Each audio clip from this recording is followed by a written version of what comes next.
Hey, it's Seth, and I'm here with the whiteboard, and I wanted to take you through a specific positioning example because it's largely misunderstood and super important.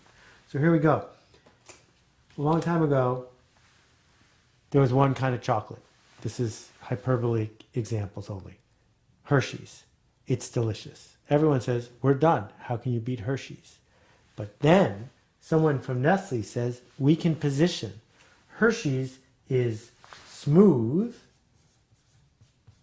but what if somebody wants crunchy? If they want crunchy, we're in a different category. Boom.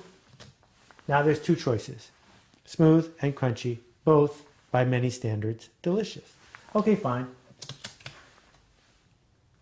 But there's room in the market. So what we do is we draw new axes. Let me take this piece of paper off, like so.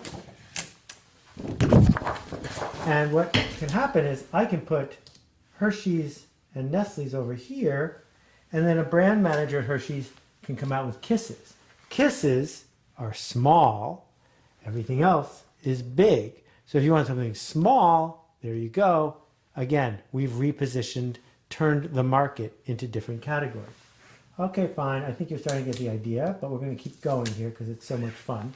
Take this off, and I can redefine the axes again.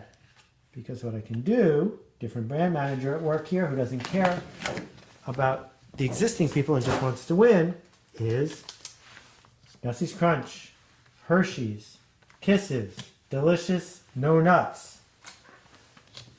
I'm enjoying Mounds, nuts. Coconut is a nut. Sometimes you feel like a nut, sometimes you don't. The point is still reposition the other guys. They're all over here. There's one choice over there. But we can continue, so we will, because I want you to see that you can keep dividing this for a really long time to come. All right, so we take this one off. And what's our next set of axes? I know. It was a huge one. It happened at the Berkeley Farmers Market, which is there are a whole bunch of chocolates that are regular because the chocolate companies, because they realized everyone was making the same thing, cut quality. So all the chocolates in that corner, and along comes Scharfenberger. Scharfenberger, delicious chocolate, bean to bar chocolate, chocolate you can actually taste the difference all by itself. First at the Berkeley's Farmers Market and then at high-end supermarkets. It's way more expensive, but that's okay because it's delicious. No one's going to pay a lot of money for expensive and terrible. So all this stuff's over here in the cheap corner, boxing these people in. If you want good chocolates over here, everybody else is over there. You're done? No, hardly.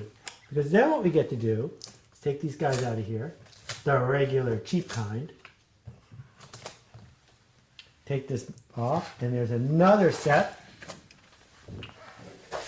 We have regular chocolate, that's these guys, and it's tragically not hip. This is the regular stuff your grandmother bought. We have delicious chocolate, that's the Scharfenberger we just saw, and along comes Mast Brothers. And Mast Brothers says, can't get us at the supermarket, we come wrapped in Venetian wallpaper, and it's delicious and hip. At the finest restaurants, all the hipsters are eating it. Scharfenberger is actually more delicious, but that's not what people are buying in this quadrant. They're looking for hip. Well, if you've been paying attention to chocolate, you know what happened, which is that it turned out Mast Brothers wasn't as hip as they promised. They were using beans that they didn't even conch themselves. And so we get one last grid here, which is this one. We have corporate chocolate that tastes regular. None of that has changed. These people are all crowded against each other, hoping that Halloween will come soon.